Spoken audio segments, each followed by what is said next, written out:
படித்ததில் மிகவும் பிடித்தது தனிப்பாடல். இது கலி விருத்தம்னு எழுதியிருக்கேன், நல்லா இருக்கு. கெடு செயலே புரிந்தலையும் கேடு கெட்ட மாந்தரொடு,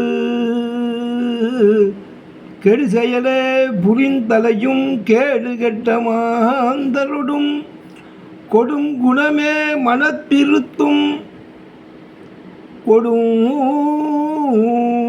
குணமே மனத்திருத்தும் கசடு மனக்கீழரோடும், கசடு மனக்கீழரோடும் நடுவு நிலை சிறிதுமிலா, நடுவு நிலை சிறிதுமிலா நற்சிந்தனை அற்றரோடும் அடியேனை சேர்த்திடாமல், அடியேனை சேர்த்திடாமல் வெங்கடவா விலக்கி வையே அப்படின்னு ஒரு ரொம்ப மதியழகன் என்கிற தேவபெருமாளா ராமானுஜதாசன் போட்டிருக்கு கீழே. அவர் இயற்றினாரா என்னன்னு தெரியல. ரொம்ப அருமையாக இருந்தது, படித்ததில் பிடித்தது. நன்றி. ராமசாமி ஃப்ரம் கும்பகோணம்.